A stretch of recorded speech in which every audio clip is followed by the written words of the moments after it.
with recent snooping scandals coming to light, how would you address the privacy and surveillance in the context of AI development? Well, I mean, that's a battle I've given up on. I mean, as I said earlier, I assume my phone is tapped. I can probably say hello to Mr. Modi right now if you want. Hello. So that's a battle I've given up. They're probably listening into this and saying, okay, what is he saying out there?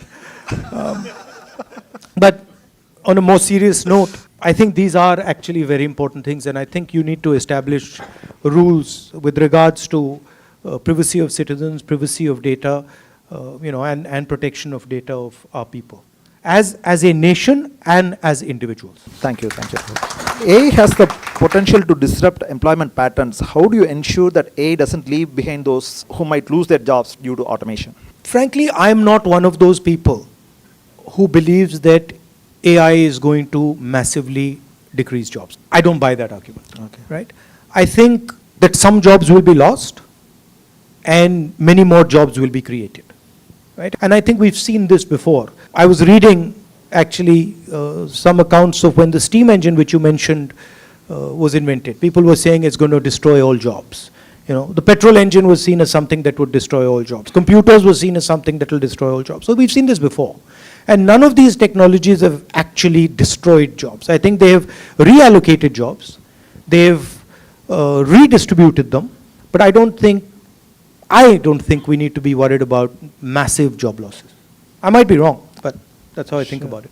What do you think, Saeed, on this aspect as a Silicon Valley mover and shaker, funding AI startups every day, every other day? I believe I agree with the comments said, but I don't think this AI is as new as everybody says. Like someone said on the panel, the chatbot has been here for 30 years. I think this is a little smarter chatbot. And I think it will improve productivity. I think it will improve, like let's say if you have a team of 10 people to do a startup, you could accomplish more with the 10 people. In the realm of AI ethics, how do you balance the need for innovation with the responsibility to prevent biases and discrimination? What do you think, Rahul? Human beings don't have a very good record of being ethical. I mean, World War II, World War I, these are not, human beings are not that ethical. But I think these are things that, as Sam said earlier, that we need to sit down, not just as individuals or nation states, but as the planet as a whole and discuss these things and try and understand the possible repercussions.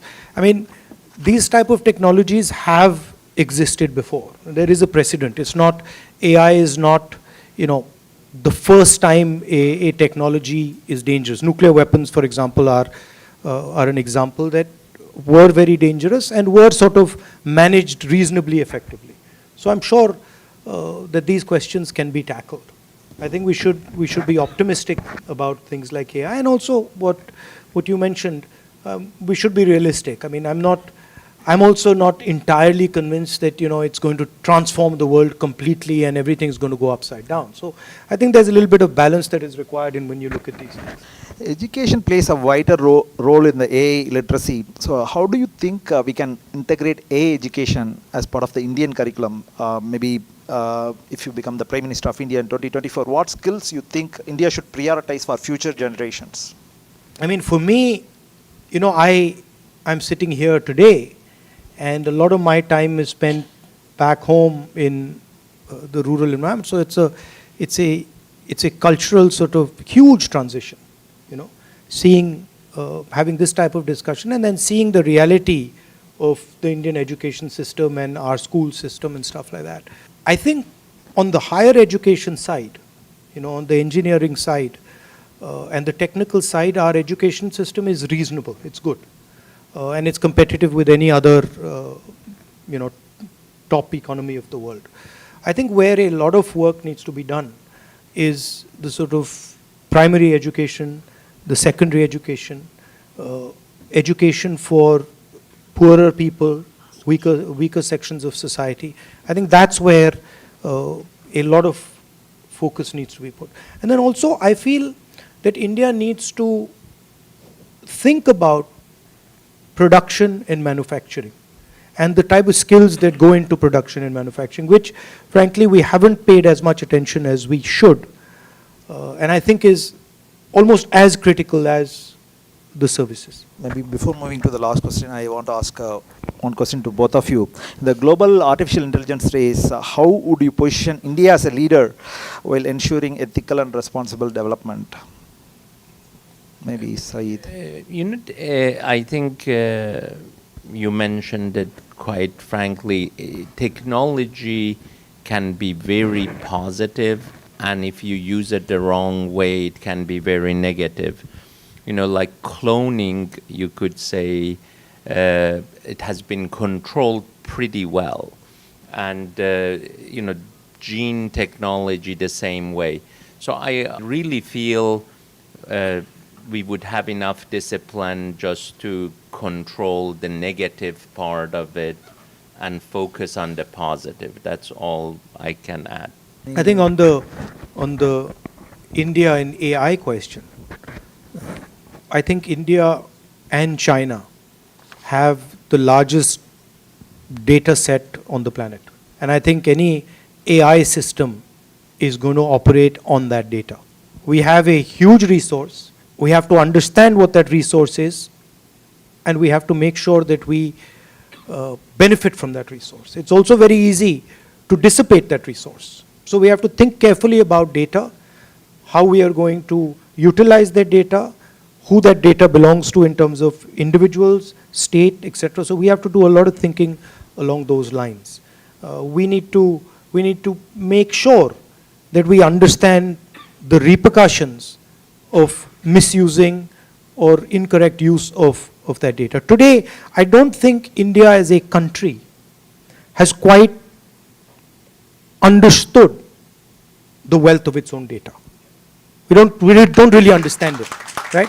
And I worry that we will take decisions with regards to our data that will then become problems later, right? We want to make sure that India understands that this is actually the nation's wealth, the people's wealth, and it needs to be treated with care and with vision. At the same time, you can have, I'll use the Saudi Arabia example again. You can have oil, all the oil in the world, but if you don't have the internal combustion engine, it's meaningless, right? So it's not good enough just to have the data. You also need to be able to process the data. You also need to be in the game when it comes to AI and things like that allow you to monetize, allow you to use the data. So we need to have a strategy on both those things. Data is the new oil. So I think, so the last but not least, the very important one, the saying hello to Modi part. So the Pegasus snooping saga. Hi Modi. The Pegasus snooping saga. You're laughing, but it's true. Huh? I mean, I'm not joking. So you had Pegasus on your phone. Pegasus snooping saga allegedly involving the BJP government. What are your thoughts about it? Certainly, when such invasive surveillance tactics undermine the democratic fabric of any nation, so what measures should be taken to protect the privacy of Indian citizens, or any country should take? I think once a new dispensation comes to power in India, this is something that we will have to actually regulate very carefully, because right now it's completely open season. Anybody can do, they can do whatever they want with people's data, with tapping phones and stuff. And I think we'll need to study this and create some clear rules whereby the rights of people's information, rights of people's privacy is maintained and protected. Thank you, Rahul. And in fact, as a summary, I want to tell Rahul's vision. With Rahul's vision, in the recent Karnataka government manifesto, they have included 1,000 crore fund for entrepreneurship, for particularly to help people of scheduled caste and tribe. So which is a great thing. So I think yesterday, even talking to Rahul, he mentioned about how we can promote innovation, entrepreneurship, not at the communities of not having so great privileges.